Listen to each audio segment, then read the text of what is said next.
Actually small cap space अगर आप देखें तो it's very sort of delight for the fund manager in terms of stock selection. तो हर एक सेक्टर में बड़े-बड़े सेक्टर्स जैसे फाइनेंस है, वहाँ पे भी बहुत सारी स्मॉल कैप कंपनी है, या फिर कुछ सेक्टर्स ऐसे हैं जैसे प्लाईवुड या बिल्डिंग मटेरियल या फुटवियर, जहाँ पे sector leader themselves are still categorized as small cap stocks. इन प्रकार के स्टॉक में दो तरह से रिटर्न बनता है। एक तो आपको जो प्रॉफिट कंपाउंडिंग से जो रिटर्न बनता है 15-20% से, जो एवरी ईयर कंपनी ग्रोथ करती है, और दूसरा ये मैंने देखा है कि ज़्यादातर ऐसी कंपनीज़ के स्टॉक्स का री-रेटिंग होता है। हम लेते हैं उसको 20-25 टाइम के पीई पे, और ultimately because of execution and growth delivery they start trading at 30-35 P. Large cap के जो रिटर्न होते हैं, अगर हम उनको रिस्क एडजस्टेड बेसिस पे देखें तो I think they are much superior return, और एवरी पोर्टफोलियो में आई थिंक लार्ज कैप का एक्सपोजर होना फ्रॉम अ एक एक शॉक एब्जॉर्ब की तरह से ही लार्ज कैप फंड्स काम कर सकते हैं एक इन्वेस्टर के पोर्टफोलियो में। So first of all navigate करने के लिए आई थिंक जो फंड्स होते हैं, पर्टिकुलरली आई वुड से दो category, flexi cap as well as equity hybrid category,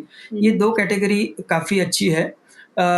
flexi cap category में इन्वेस्टर्स को typically large cap, mid cap, small cap तीनों का मिक्सचर मिलेगा। सब जगह मतलब हम पढ़ते हैं, सुनते हैं, वो सेम लर्निंग, मतलब वो पढ़ने और सुनने के बाद भी हम सेम मिस्टेक काफ़ी बार रिपीट होती है, और वही लर्निंग होती है मार्केट में कि बेसिकली पेशेंस चाहिए, डाइवर्सिफिकेशन एडिक्वेट होना चाहिए।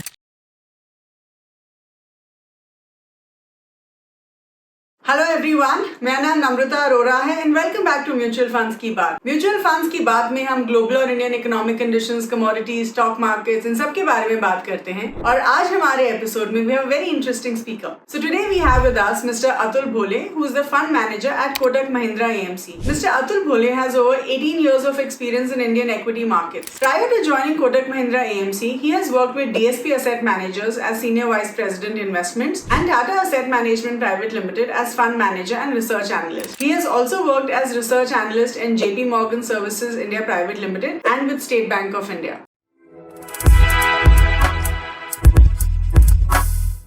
Hello everyone, welcome back to Mutual Funds की बात. Thank you so much again for joining us this week. तो जैसे हम आपको प्रॉमिस करते हैं कि हर हफ्ते हम आपके लिए बहुत ही इंटरेस्टिंग स्पीकर लेके आएंगे, तो आज हमारे साथ है mister Atul R Bhole, who is the Executive Vice President Fund Management Equities at Kotak Mahindra Asset Management. Atul, thank you so much for joining us today. I think हम आपसे पहली बार ये कॉन्वर्जेशन कर रहे हैं, so we very excited to have you on our show, और हमने आपके लिए बहुत सारे इंटरेस्टिंग क्वेश्चंस लाइन अप किए हैं. सो आई डू होप कि हमारे जो व्यूअर्स हैं उनको बहुत अच्छा लर्निंग एक्सपीरियंस मिले. Sure. Thank you, Namrata. Thanks for inviting me on your show. Thank you. सो अतुल, सबसे पहले सवाल से शुरू करते हैं. एंड ये हमने देखा है कि इन द रीसेंट पास्ट, मई 2024 में हमने बहुत ज़्यादा इन्फ्लोज देखा था in equity funds to an extent of almost 34,697 odd crores. तो ऐसा क्यों हो रहा है अतुल? पहले आप हमें ये बताइए कि इतने ज़्यादा इन्फ्लोज इंडियन स्टॉक मार्केट में क्यों आ रहे हैं. That's one question. And I also want you to help us understand कि ऐसे क्या फैक्टर्स हैं जो इस ग्रोथ को कंटिन्यू करेंगे. तो ऐसे क्या फैक्टर्स हमें देखने चाहिए जिसकी वजह से हमें लगता है कि ये ग्रोथ कंटिन्यू होगी या रहेगी. ऑब्वियसली मुझे लगता है कि ये जो फ्लोज हम देख रहे हैं उसमें थोड़ा पार्ट ऑब्वियसली जो इन्वेस्टर्स लास्ट 1-2 साल के रिटर्न है उसको देख के आ रहे हैं, but large part of the flow जो आप देख रहे हैं, मुझे लगता है हर एक इकोनॉमी का जो एक साइकिल होता है या लाइफ स्टेज होता है, उस पीरियड में इक्विटी फ्लोज बढ़ जाते हैं. बेसिकली अगर आप कोई भी एडवांस इकोनॉमी देखिए, पर्टिकुलरली यूनाइटेड स्टेट्स, तो वहाँ पे भी 60s और 70s के दशक में लोगों ने इक्विटी मार्केट में इन्वेस्ट करना चालू किया था. 401k करके उनका पेंशन प्लान है, उससे इक्विटी मार्केट में इन्वेस्टमेंट आई थी. तो एक स्टेज आता है इकोनॉमी का in terms of understanding, learning about the market as well as the level of disposable incomes etcetera. And और एक बात, जब इकोनॉमी बड़ी होने लगती है, एफिशिएंट होने लगती है, ऑब्वियसली कॉस्ट ऑफ कैपिटल या इंटरेस्ट रेट उस इकोनॉमी के नीचे आने लगते हैं और लोगों को अल्टरनेटिव ढूंढने का प्रयास करना पड़ता है. उसकी वजह से आई थिंक ये हम फ्लोज देख रहे हैं इक्विटी मार्केट में. एंड मुझे लगता है अनलेस बहुत कुछ उल्टा सीधा ना हो जाए इकोनॉमिक लेवल पे, मार्केट लेवल पे ऊपर नीचे चलता रहेगा, उससे फर्क नहीं पड़ेगा फ्लोज पे. बट अगर इकोनॉमी में कुछ बहुत बड़ा प्रॉब्लम हुआ, then only I think this flows को थोड़ा एक टेम्पररी सेटबैक मिल सकता है. But I think this is a structural thing which we are seeing, the flows which are coming into market. Okay, so you do think कि आगे के time में भी हम देख सकते हैं कि ये फ्लोज शायद बढ़ेंगे ही and we will see more people investing in equity markets in India? You think that's correct, because आज भी हमारा इंडियन इन्वेस्टर्स का, इंडियन हाउस होल्ड्स का अगर इक्विटी मार्केट का परसेंटेज देखेंगे तो they have invested directly into stocks almost 4% of their household saving, and mutual funds के जरिए और 4% उनका इन्वेस्टमेंट है in the stock market. So total 8%, which is very low compared to any other economy, even developing economy which are not doing so well like India. There the Yeah. proportion of investment is way higher in equity market. So I think I would say to some extent last 5 साल में जो हो रहा है, this is just a start and we have multiple decades to look ahead. Okay, okay, sure, wonderful. So Atul, आप हमें ये बताइए कि हमने रिसेंटली देखा in March 2024 Kotak Mahindra AMC ने जो है स्मॉल कैप फंड्स में लमसम इन्वेस्टमेंट्स में रिस्ट्रिक्शन डाले थे. तो उसका क्या रीज़न है? Why did it happen? And also अगर हम स्मॉल कैप की ही बात करें तो क्या आप हमें ये बता सकते हैं कि ऐसे कौन से सेक्टर्स होते हैं जो स्मॉल कैप स्पेस में ग्रोथ लाने की जिनमें क्षमता है? तो जो हमने फरवरी या मार्च में जो फ्लोज पे रेस्ट्रिक्शन लाया था स्मॉल कैप फंड का, उसका ओनली एक रीज़न था कि वैल्यूएशन थोड़े ज़्यादा हमें लग रहे थे. अभी भी ज़्यादा ही है वैल्यूएशन, करेक्शन कुछ ज़्यादा आया नहीं है. बेसिकली अगर आप अप्रैल 23 से देखें तो स्मॉल कैप स्टॉक्स है ऑलमोस्ट अप बाय 80-90%, और उसमें कुछ stocks have become 2-3x. Obviously economy अपनी बहुत अच्छी कर रही है, there is stability on inflation, interest rates and currency, और 60% का ग्रोथ है. तो obviously it's very good environment for mid and small cap companies, and वो रिफ्लेक्ट हुआ है मार्केट में.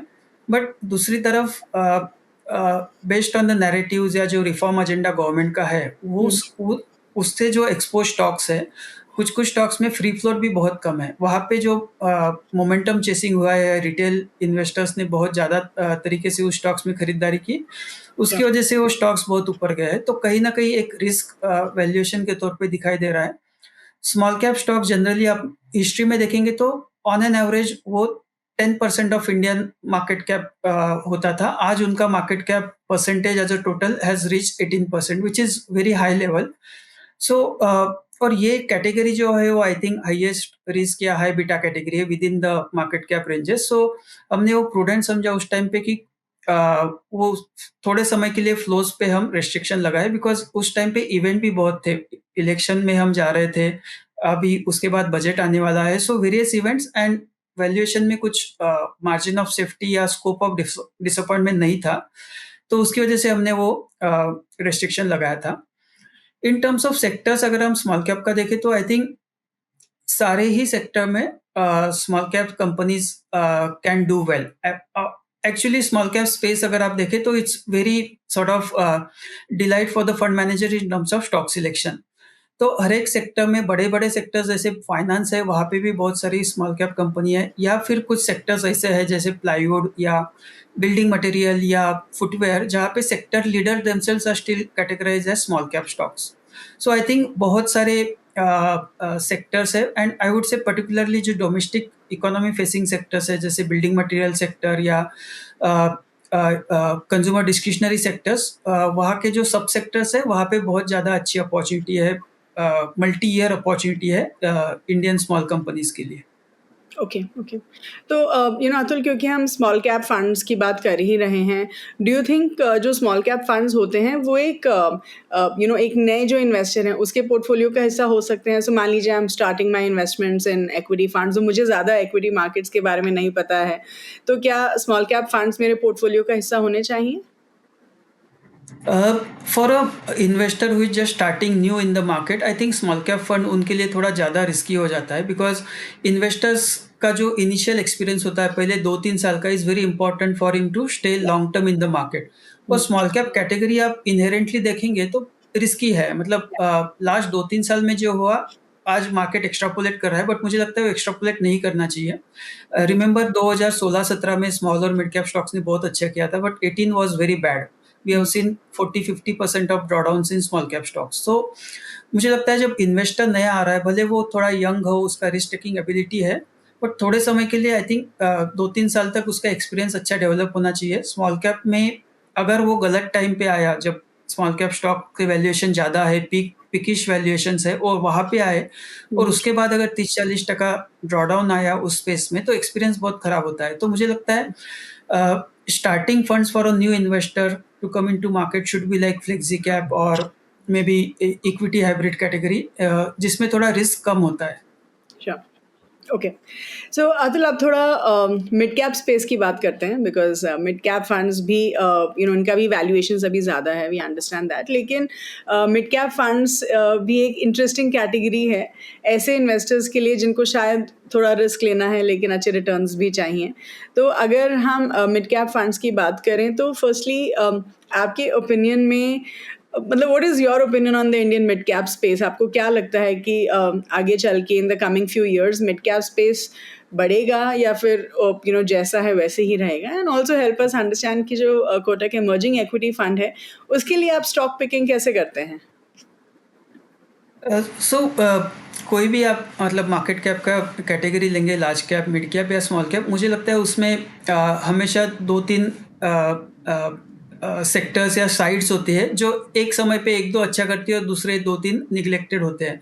तो आज भी I think mid cap space में जो डोमेस्टिक फेसिंग स्टॉक्स है या पर्टिकुलरली जो रेलवे, डिफेंस या मैन्युफैक्चरिंग, पावर रिलेटेड कैपेक्स से जुड़े हैं, उसमें हम थोड़ा यूफोरिया दिख रहे हैं। मतलब वैल्यूएशन बहुत ज़्यादा हो गया है। बट इसी टाइम पे जो आईटी मिड कैप्स है या फार्मा या हेल्थ केयर मिड कैप्स है या फिर केमिकल सेक्टर्स में जो मिड कैप कंपनी है, वो 2-3 साल से उन स्टॉक्स ने कुछ रिटर्न नहीं दिया है। ऑब्वियसली सेक्टर्स में हेडविंड थे, but generally we have seen that कि बिजनेस साइकिल प्ले होते हैं और लास्ट 3-4 साल में ये सेक्टर्स या स्टॉक्स ने अच्छा नहीं किया है।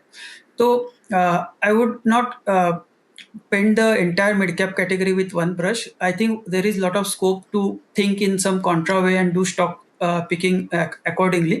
So scope I think अभी भी बहुत है, if अगर हम उस तरीके से सोचे तो। ओवरऑल अगर लॉन्ग टर्म हमें 5-10 साल या इवन उससे ज़्यादा भी सोचना है, तो मिड कैप और I will cover small cap also, ये कंपनीज को क्या चाहिए होता है? उनको स्टेबिलिटी चाहिए होती है, macro stability, basically interest rate और फॉरेक्स रिलेटेड। अगर इंटरेस्ट रेट स्टेबल है और फॉरेक्स अपना करेंसी स्टेबल है, तो they can focus on their business in terms of growing their businesses. और हमारी इकोनॉमी ऐसी है कि 6.5-7% ग्रोथ इज देयर। सो अगर स्टेबिलिटी है और ग्रोथ आने वाली है, तो आई थिंक बहुत सारी mid and small cap company अच्छा करती रहेगी। आज के स्मॉल कैप है, आगे के मिड कैप रहेंगे और कुछ कुछ मिड कैप लार्ज कैप भी हो सकते हैं। सो लॉन्ग टर्म की बात करें तो मुझे आई think this space will create lot of wealth for the investor. Obviously discipline चाहिए, एक पेशेंस चाहिए। डिसिप्लिन इन द सेंस कि जो मोमेंटम है उसको चेस नहीं करना चाहिए। पेशेंस इन द सेंस कि एटलीस्ट 5 से 8 साल का इन्वेस्टमेंट होराइजन चाहिए। अगर ये ऐसी चीज़ें हम फॉलो करते हैं तो wealth generation possibilities mid cap में बहुत ज़्यादा है। आपका दूसरा क्वेश्चन था कि इमर्जिंग इक्विटी के लिए हम स्टॉक्स कैसे सिलेक्ट करते हैं। तो उसमें भी मेरे 2 बकेट्स हैं। जो एक कोर बकेट है जो 70-80% ऑफ द पोर्टफोलियो है, उसमें हमारे स्टॉक सिलेक्शन के 2 एंकर है और पहला एंकर है मैनेजमेंट और दूसरा एंकर है बिजनेस, और वो उसी सीक्वेंस में आना चाहिए। मैं मैनेजमेंट को बहुत ज़्यादा इम्पोर्टेंट देता हूँ। बिजनेस के पहले मैनेजमेंट अच्छी होनी चाहिए या प्रमोटर्स अच्छे होने चाहिए, और उसके बाद obviously I will look at कहाँ पे ग्रोथ विजिबिलिटी है, कहाँ पे ग्रोथ इन्फ्लेक्शन आ रहा है। और अगर ये तीनों चारों चीज़ें अच्छी है तो उसके बाद वैल्यूएशन आता है। बट वैल्यूएशन में आई एम नॉट वेरी फसी। थोड़ा ज़्यादा प्रीमियम देना पड़े तो मुझे चलता है, बिकॉज मुझे बिजनेस या मैनेजमेंट पे कॉम्प्रोमाइज़ करना पसंद नहीं है। मैं वैल्यूएशन पे कॉम्प्रोमाइज़ कर लेता हूँ, बिकॉज अगर कंपनी अच्छी है, बिजनेस अच्छा है और अगर कंपाउंडिंग ग्रोथ आ रही है, तो this things take care of valuation over a period of 3-5 years. So that this is one bucket. यहाँ पे मैं स्टॉक्स को ज़्यादा इन एंड आउट नहीं करता हूँ। एक बार स्टॉक सिलेक्ट कर लिया तो I would like to ride the journey as long as possible. जब तक मैनेजमेंट कुछ मिस्टेक नहीं कर रही है, बिजनेस में बहुत कुछ गलत नहीं हो रहा है, रेगुलेशंस वगैरह, तो I will like to ride those stocks. Second छोटा बकेट होता है 15-20%, basically to align with the market realities, जो आप उसको टैक्टिकल कॉल भी बोल सकते हैं। कोई कोई सेक्टर में फोकस आता है गवर्नमेंट का, जैसे लास्ट 2-3 साल में डिफेंस या पावर पे बहुत ज़्यादा फोकस है, मैन्युफैक्चरिंग पे फोकस है, तो उस सेक्टर से मैं कुछ कंपनी चुनूंगा। शायद उसमें बिजनेस या मैनेजमेंट बहुत टॉप ऑफ द नॉच नहीं होगा, बट सेक्टरल टेलविंड बहुत ज़्यादा आ जाती है तो स्टॉक बहुत अच्छा करते हैं। या फिर दूसरे थोड़े अपॉर्चुनिटीज आते हैं टैक्टिकल सेट में, जैसे कई कई बिजनेस या मैनेजमेंट एवरेज होती है, बट कोई नया CEO MD comes into the picture, management change होता है, वो कंपनी अच्छे से मतलब परफॉर्म करना चालू कर देती है. So there are these kind of special opportunities arise from time to time, and I try to buy those stocks in that 15-20% bucket. यहाँ पे इन्वेस्टमेंट होराइजन बहुत लंबा नहीं होता है. एक प्राइस पे मैं लेता हूँ और एक प्राइस पे मेरा बेचने का उसमें टारगेट होता है. तो इस प्रकार से स्टॉक सिलेक्शन होता है इमर्जिंग इक्विटी फंड के लिए. या इट्स वेरी इंटरेस्टिंग जब आपने बोला कि आप वैल्यूएशन को उतना नहीं देखते हैं, as long as you think कि कंपनी अच्छी है, स्टेबल है, ग्रोथ पोटेंशियल है उसमें. And I think you are quite famous for that. हम सब आई थिंक जानते हैं, हर फंड मैनेजर का अपना एक स्टाइल होता है. सम फंड मैनेजर से कि हमें हम अच्छी वैल्यूएशन पे ही लेंगे, अगर वैल्यूएशन अच्छी नहीं है तो we don't want to pick those stocks. But I think you are okay with paying high premium, and we know that about you. So ऐसा क्या होता है इस अप्रोच से कि आप so help us understand little more about this approach. and ये बताइए कि in the long term, क्योंकि आप ये approach follow कर रहे हैं, क्या in the long term आपके portfolio में इस strategy ने अच्छा दिखाया है returns, or do you think has the approach helped you build a strong portfolio of mutual fund portfolio? So I think हमें रिस्क मैनेज करनी होती है, और पहला पॉइंट होता है रिस्क मैनेजमेंट का before going into portfolio construction and diversification etcetera. I think right company selection or stock selection is the first place where we can manage risk. And if you are giving lot of importance to particularly management and the business in terms of the strength of the business and balance sheet etc, अगर वो दोनों जगह पे आपको comfort है, conviction है, तो वहाँ पे आई थिंक सबसे ज़्यादा मतलब अच्छी तरीके से हम रिस्क मैनेज कर सकते हैं.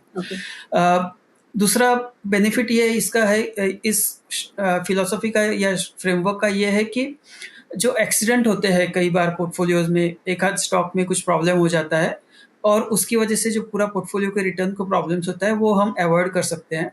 कई बार प्राइस करेक्शन नहीं होता है, but stocks go through a long term sort of time correction because of various things. तो वो जो वैल्यू ट्रैप होते हैं उससे भी हम बच सकते हैं by following this sort of quality and growth investment approach. और हमने देखा है कि जो कंपनी अच्छी होती है, बिजनेस अच्छा होता है, जनरली मतलब पीटर लिंच जो sort of I admire him for the way he has manage fund, उन्होंने भी कहा है कि good companies tend to surprise positively. मतलब वो सरप्राइज करते रहते हैं positively, even beyond expectation.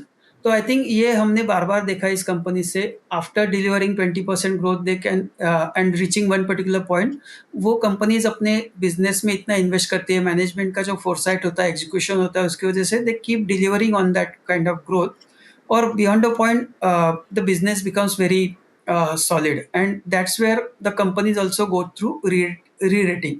Because जो market as a overall market का जो सेंस आता है कि this business has become very formidable, automatically such businesses go through re rating of the multiples. तो इन प्रकार के स्टॉक में दो तरह से रिटर्न बनता है. एक तो आपको जो प्रॉफिट कंपाउंडिंग से जो रिटर्न बनता है 15-20% से, जो एवरी ईयर कंपनी ग्रोथ करती है, और दूसरा ये मैंने देखा है कि ज़्यादातर ऐसी कंपनीज के स्टॉक्स का री रेटिंग होता है. हम लेते हैं उसको 20-25 टाइम के पी पे, और ultimately because of execution and growth delivery they start trading at 30-35 P. तो वहाँ से हमें काफ़ी ज़्यादा रिटर्न मिल सकता है.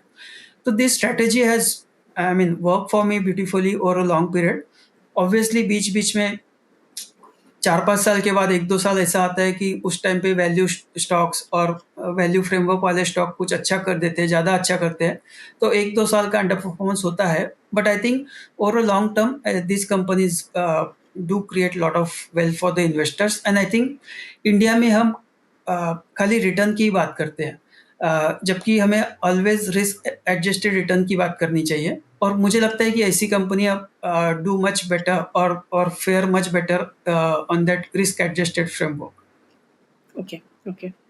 Okay, wonderful. So now let me ask you a little bit about large cap funds. क्योंकि हमने small cap discuss किया, mid cap discuss किया, and I think large cap as a space भी काफ़ी interesting है, अच्छे valuations भी मिल जाते हैं. लेकिन एक जो large cap fund होता है, वो एक investor के portfolio के लिए कितना ज़रूरी है, considering अगर हम flexi cap funds भी देखें या focus funds भी देखें, इन सब funds में large cap का allocation काफ़ी ज़्यादा रहता है. तो अगर मेरे पास फ्लेक्सी कैप फंड है मेरे पोर्टफोलियो में, तो क्या तभी मुझे लार्ज कैप फंड में इन्वेस्ट करना चाहिए? I mean help us understand this या so I think large cap funds या जो लार्ज 100 कंपनीज है, आई थिंक उनका एक खुद का मतलब स्ट्रॉन्ग प्रेजेंस है इकोनॉमी में, and as the economy is growing वो कंपनीज को भी बेनिफिट होता रहेगा, और शायद ज़्यादा ही बेनिफिट होता है because they have much better resources, manpower etcetera to capture the growth. और ऐसा नहीं है कि लार्ज कैप कंपनी है मतलब वो मैच्योर्ड कंपनी है, उसका ग्रोथ नहीं होगा. हमने देखा कि बहुत सारी लार्ज कैप कंपनी इंडिया की लास्ट 10 साल हो गए, फिर भी 15-20-25% ग्रोथ देने की कैपेबिलिटी रखते हैं. और जहाँ पे इस प्रकार का ग्रोथ आ रहा है, वो स्टॉक आई थिंक रिटर्न देते रहते हैं. और ऑब्वियसली अगेन जो मैंने लास्ट आंसर में बोला कि रिस्क एडजस्टेड रिटर्न जो होते हैं, आई think large cap people are just comparing mid cap small cap return versus large cap return. I think that is not the exactly right way. Large cap के जो return होते हैं, अगर हम उनको रिस्क एडजस्टेड बेसिस पे देखें, तो I think they are much superior return. और एवरी पोर्टफोलियो में आई थिंक लार्ज कैप का एक्सपोजर होना फ्रॉम एक शॉक एब्जॉर्ब की तरह से ही लार्ज कैप फंड्स काम कर सकते हैं एक इन्वेस्टर के पोर्टफोलियो में. बिकॉज स्मॉल कैप और मिड कैप जब तक अच्छा करते हैं तब तक अच्छा करते हैं, बट जब उनका टाइम खराब होता है, they can really give lot of pain, and उस टाइम पे large cap exposure gives lot of cushion और कंफर्ट. आपने बोला कि फ्लेक्सी कैप और फोकस में आजकल काफी लार्ज कैप है, but I think that is only fall out of the valuation where the mid cap and small caps are trading. So obviously if the mid and small cap valuations are going sort of beyond comfort zone, those fund manager will take that call, and accordingly they have increased their large cap exposure. So after say 6 months, 1 year, if there is good correction in the mid and small, those flexi cap focus fund will obviously move to increase their allocation to mid and small caps. So those fund will keep on changing their allocation depending on the outlook and valuation of each category of the market cap.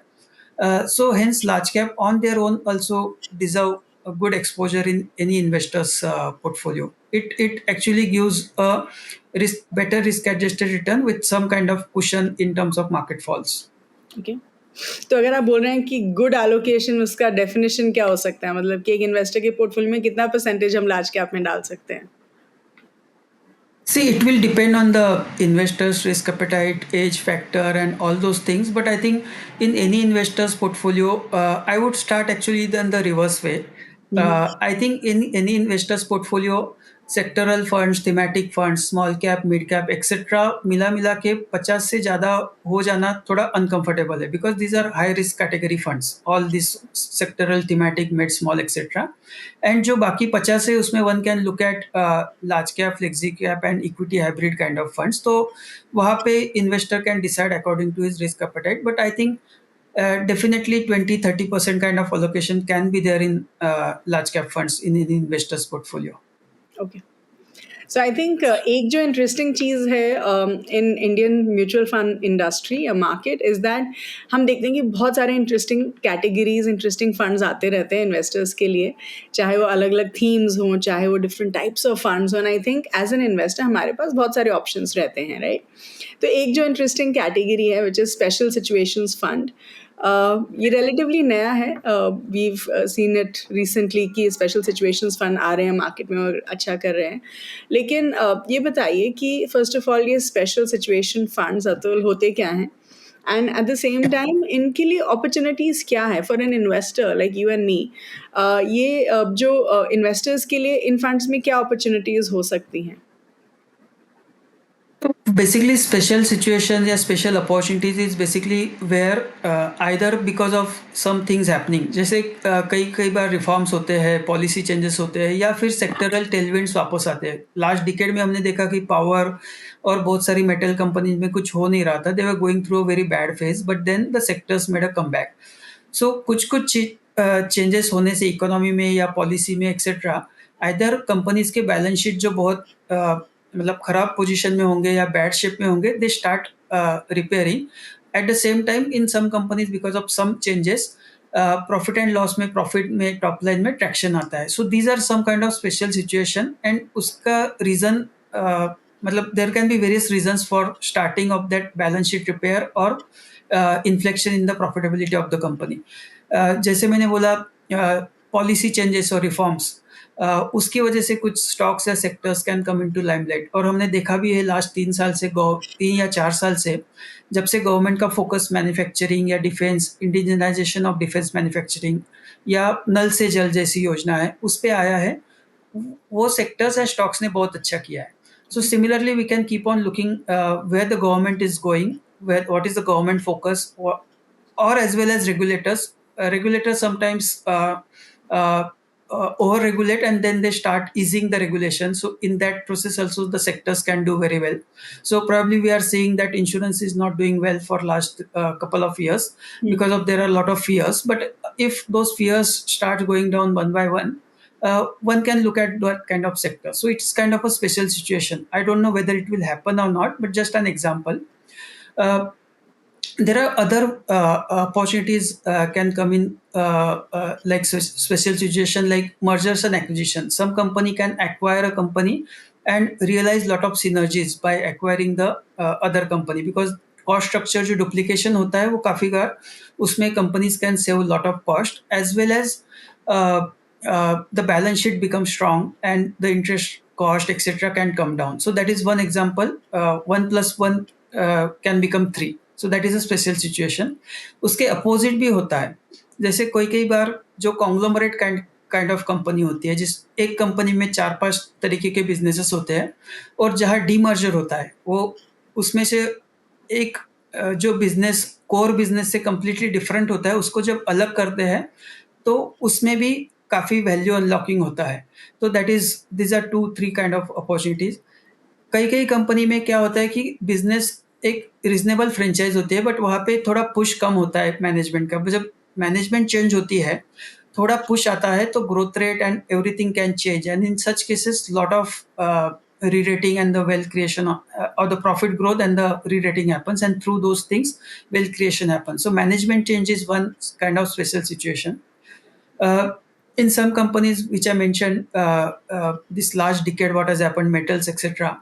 So typically, these capex heavy companies have very high operating leverage and financial leverage. So they have high operate. The cost structures are very fixed in nature in terms of the plant and machineries and employees. But the top line may not be coming in because of the low cycle of the business. But when the cycle changes and the top line starts coming in, they get good top line growth and it covers for the entire expenses in a much better way, so the margins goes up. So that is operating leverage, and the earning can actually go manifold in those 2-3 years.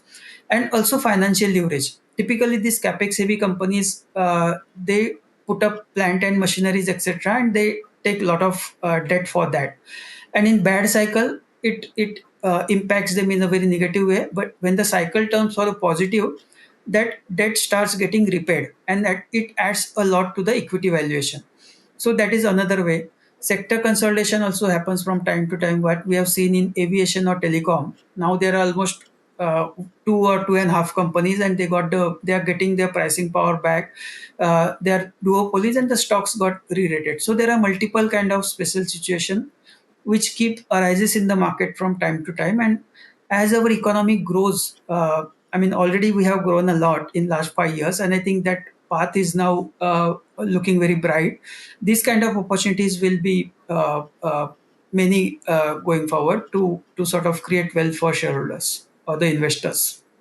Okay, so I think we can say कि जो special situations funds होते हैं वो ऐसी companies के stocks में invest करते हैं जो या तो गवर्नमेंट पॉलिसी की वजह से शायद उनमें इम्पैक्ट हो सकता है, corporate governance, mergers and acquisitions, may be internal management policy, इन सब चेंजेस की वजह से कोई भी अगर स्पेशल सिचुएशन अराइज हो रही है उसकी वजह से अगर उस कंपनी में कुछ हम चेंजेस एक्सपेक्ट कर रहे हैं, positive changes, and those are the companies that you invest in. Correct. तो एज एन इन्वेस्टर ये मेरे लिए शॉर्ट टर्म फंड्स होने चाहिए मेरे इन्वेस्टमेंट, मेरे पोर्टफोलियो के, या लॉन्ग टर्म के लिए होना चाहिए? एंड कितना परसेंटेज एलोकेशन, मतलब is it a part of my satellite portfolio या मैं इसको कोर पोर्टफोलियो का हिस्सा बना सकती हूँ? ये जो स्पेशल सिचुएशन है, ये हम भी जो नॉर्मल फंड्स है, फ्लेक्सी कैप, इक्विटी हाइब्रिड या लार्ज एंड मिड, उनमें भी हम ये सब अपॉर्चुनिटीज कैप्चर करने का ट्राई करते हैं. But those funds have their own mandate to look at in terms of delivering good consistent returns etcetera. So उसमें हम पूरी तरीके से ये कैप्चर करने का ट्राई नहीं करते हैं. बट ये जो फंड है, special situation kind of funds, they will build a portfolio based on this kind of opportunities. Obviously इस प्रकार की जब हम ट्राई करेंगे अपॉर्चुनिटीज कैप्चर करने का, उसमें रिस्क थोड़ी ज़्यादा होगी. शायद हम 10 कॉल लेंगे, उसमें से 2 या 3 गलत हो जाएंगे या पैन आउट नहीं होंगे.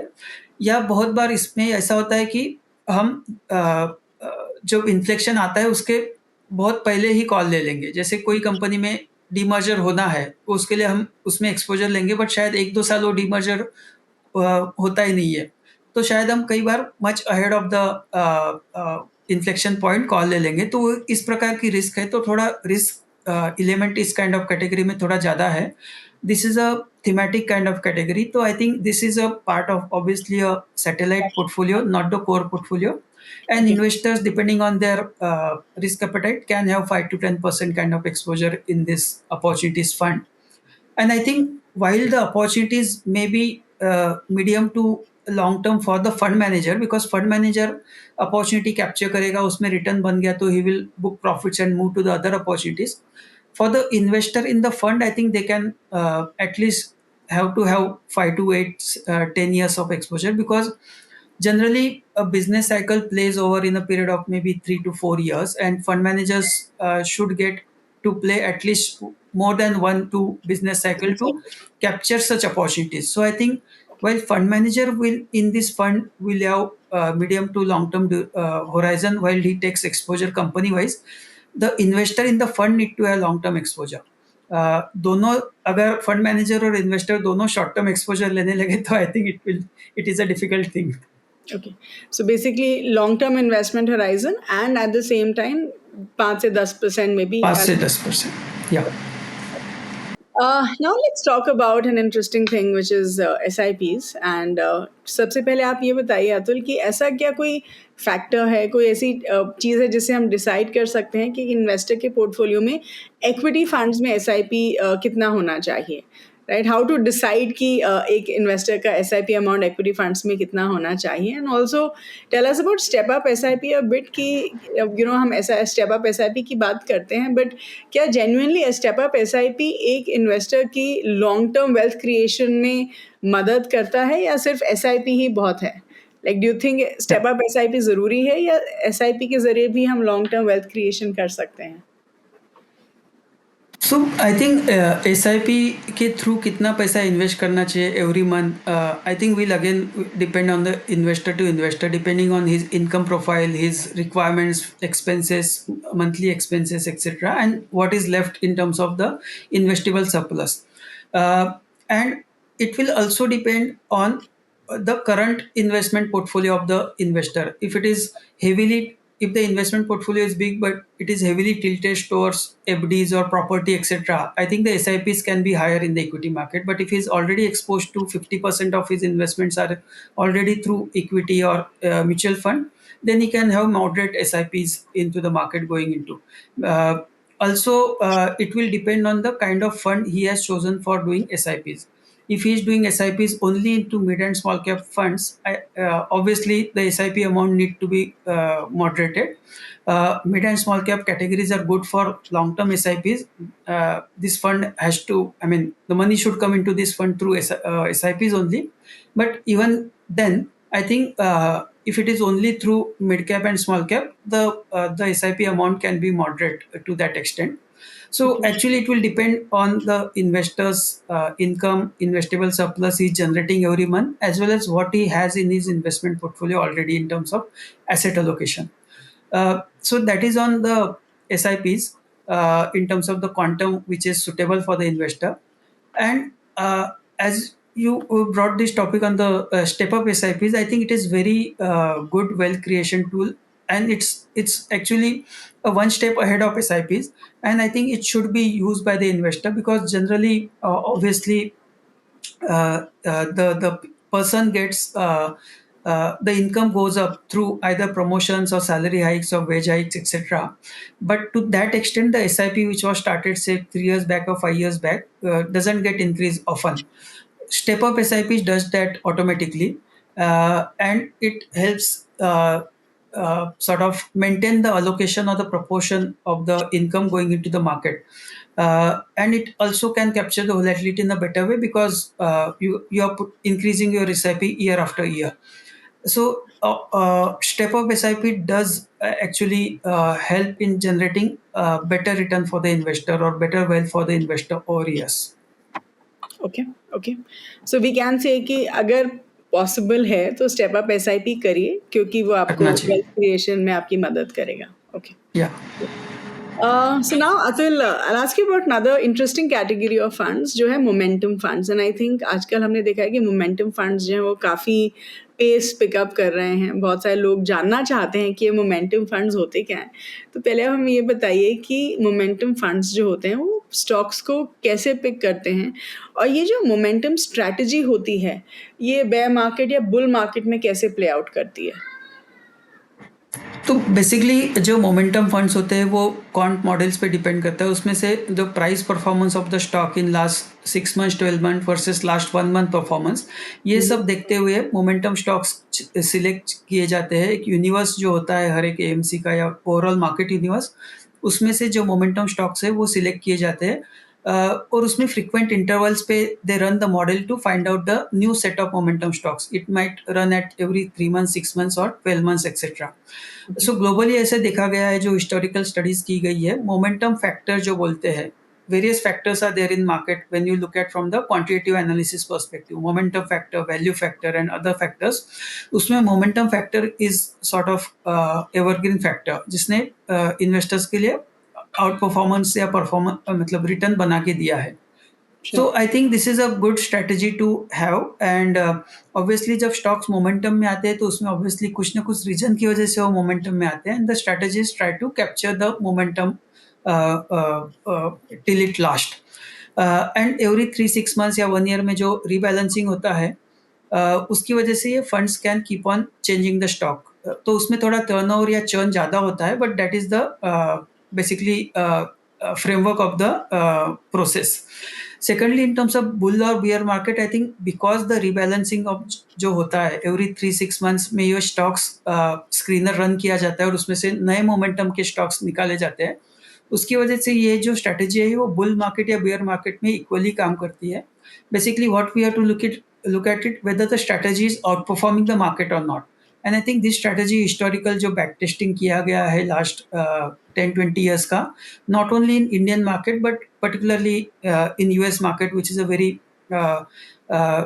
broad market और जहाँ पे 25-50 साल का डेटा अवेलेबल है, वहाँ पे भी ये स्ट्रैटेजीज ने, मोमेंटम स्ट्रैटेजीज ने काफ़ी अच्छा परफॉर्मेंस दिया है.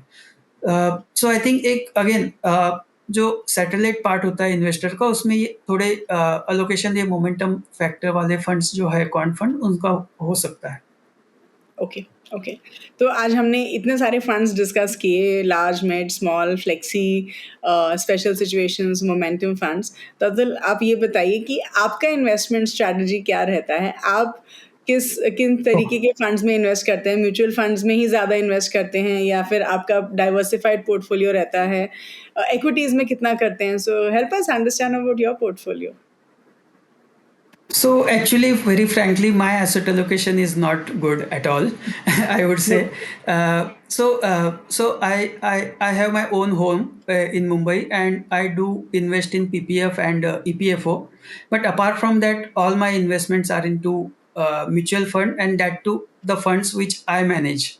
Okay. And that has been the case for last 10-12 years since I started managing funds. So the funds which I am managing, all of my investable surplus is invested into those funds. I know this is not a very prudent strategy, but I think I always make a case that what I am doing, I should get benefit out of it. as well as go through the pain if I'm not delivering accordingly. Okay. So I'm eating the same food which is there. I'm preparing for everybody else. Okay, okay, all right. So now help us understand Atul कि अगर हम volatile markets की बात करें, I think हम सब ये जानना चाहेंगे कि जब volatile market होता है तो एज एन इन्वेस्टर हम volatile market को navigate कैसे करें in terms of our investments. तो ऐसी कौन सी categories हो सकती हैं हमारे portfolio में to really survive ये जो वॉलेटाइल मार्केट कंडीशन होता है उसको सर्वाइव करने के लिए हम कौन कौन सी कैटेगरीज में डाल सकते हैं, तो थोड़े इन्वेस्टर पॉइंट ऑफ व्यू से बताइए. एक्चुअली वोलेटाइल मार्केट में नेविगेट करना चाहिए और उसके साथ साथ उसकी जो अपॉर्चुनिटी मिलती है वोलेटाइल मार्केट्स में उसका फ़ायदा भी लेना चाहिए. So first of all navigate करने के लिए आई थिंक जो फंड्स होते हैं पर्टिकुलरली आई वुड से दो category, flexi cap as well as equity hybrid category. ये दो कैटेगरी काफ़ी अच्छी है.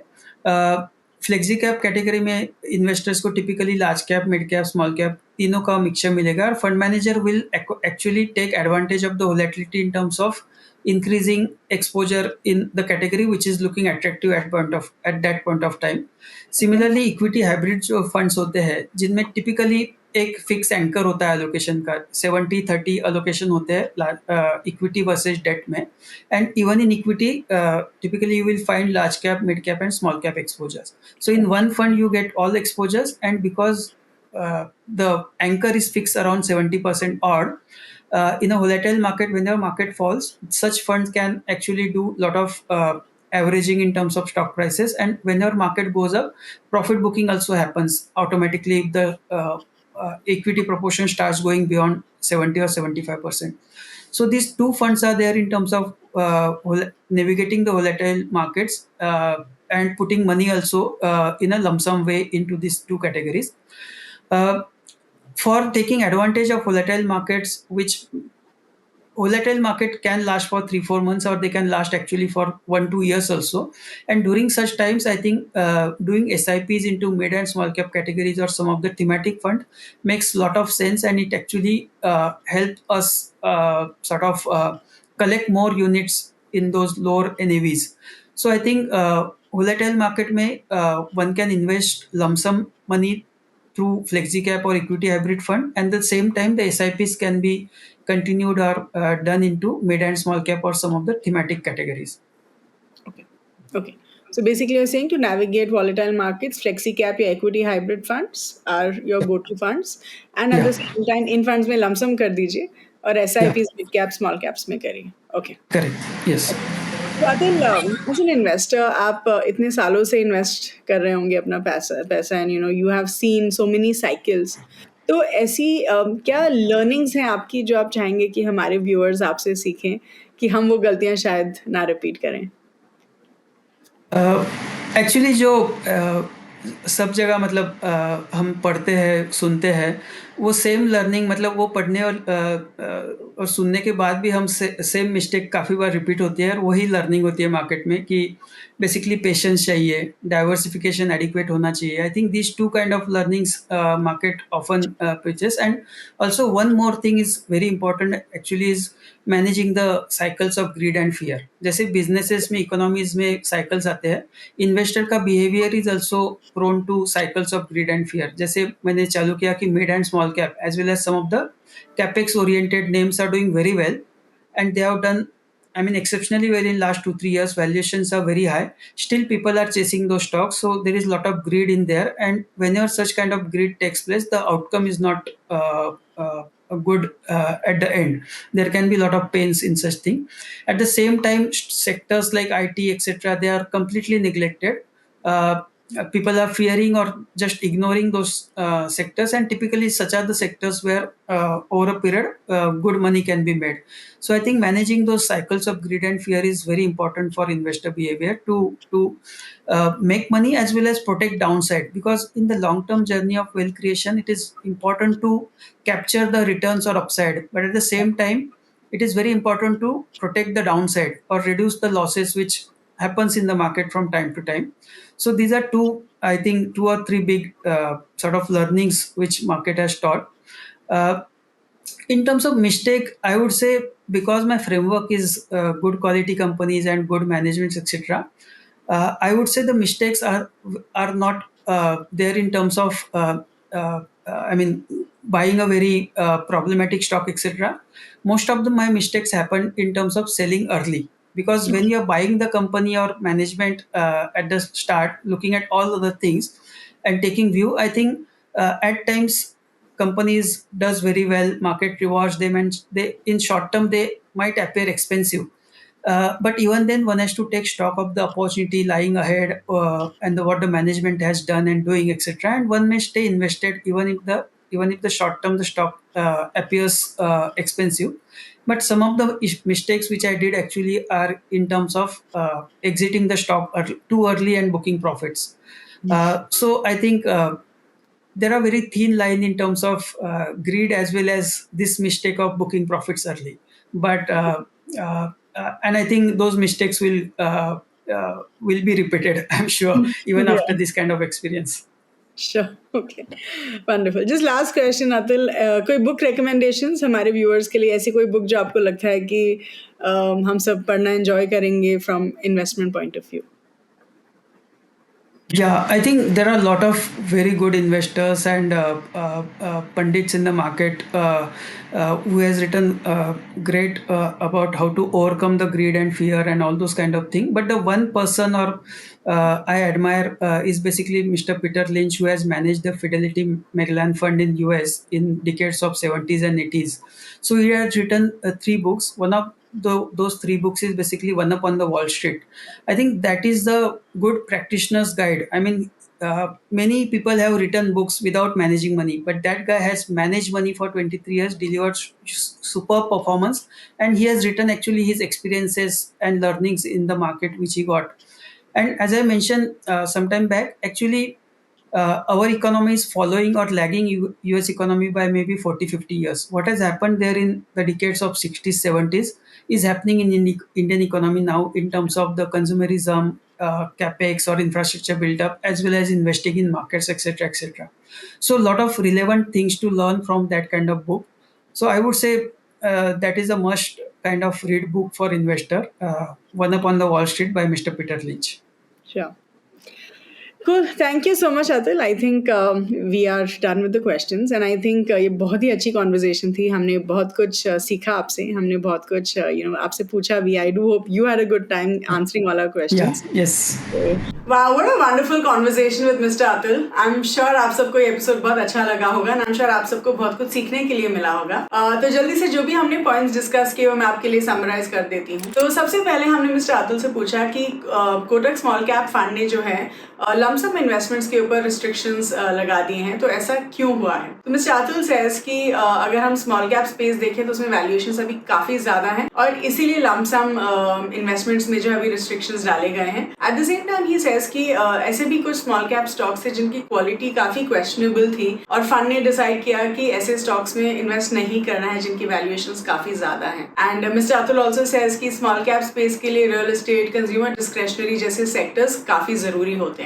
फिर हमने मिस्टर अतुल से कोटक इमर्जिंग इक्विटी फंड की स्टॉक पिकिंग स्ट्रेटजी के बारे में डिस्कस किया. एंड मिस्टर अतुल सेज कि अगर अभी हम देखें तो रेलवे और डिफेंस सेक्टर्स के जो स्टॉक्स हैं वो थोड़े ज्यादा प्राइस पे अवेलेबल हैं, लेकिन eight the same time pharma और केमिकल सेक्टर्स की जो स्टॉक्स हैं वो भी थोड़े कम प्राइस पे अवेलेबल हैं. तो ही सेज कि जो मिड कैप स्पेस में आपको ऐसी सेक्टरल अपॉर्चुनिटीज मिलती रहती हैं. तो ही सेज कि कोटक इमर्जिंग इक्विटी फंड में क्वालिटी स्टॉक्स को पिक करते हैं और उनके साथ लंबे समय तक जुड़े रहते हैं, लेकिन थोड़े टैक्टिकल कॉल्स भी लिए जाते हैं इस फंड में to make use of the sectoral opportunities. तो इसीलिए एक 15 to 20% टैक्टिकल बकेट अलग से रखी जाती है to make use of these opportunities. He also says कि अगर आपको एक मिड कैप फंड में इन्वेस्ट करना है तो आपका जो इन्वेस्टमेंट होराइजन है वो कम से कम 5 से 8 साल का होना चाहिए. फिर हमने मिस्टर अतुल के साथ डिस्कस किया कि उनको जो है as a fund manager high premium देने में प्रॉब्लम नहीं है फॉर गुड क्वालिटी स्टॉक्स. तो मिस्टर अतुल सेज कि अगर आपको कोई अच्छी company, good quality quality company ज्यादा दाम पे भी मिल रही है, तब भी अगर वो अच्छा ग्रोथ दिखाएगी तो आपको उसमें प्रॉफिट ही बनेगा। तो ही सेज कि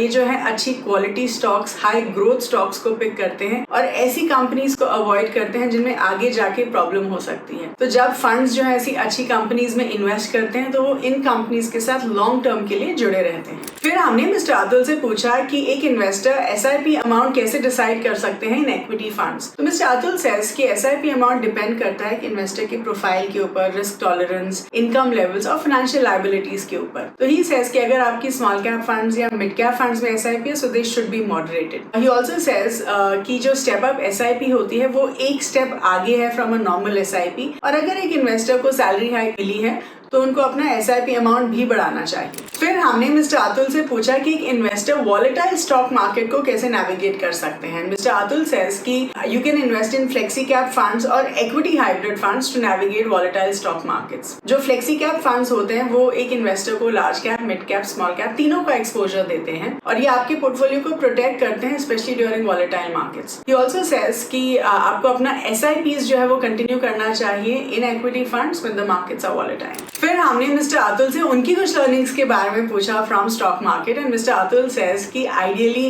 ग्रीड और फियर की जो साइकिल्स हैं उनको अच्छे से मैनेज करना चाहिए to get higher returns from your investments. He also says कि इक्विटी फंड्स में आइडियली रिटर्न्स को चेज नहीं करना चाहिए। ही सेज कि एक जो गलती उन्होंने करी थी वो ये थी कि उन्होंने अच्छे क्वालिटी स्टॉक्स में से जल्दी एग्जिट किया to book profits, and he tells the investors कि ऐसी गलती नहीं करनी चाहिए। So that was about it in this particular episode. I do hope you guys had an amazing learning session. Thank you so much for watching. Please do like this video, share it with everyone, and please do subscribe to the Grow Mutual Fund channel, and I'll see you next week. Thank you.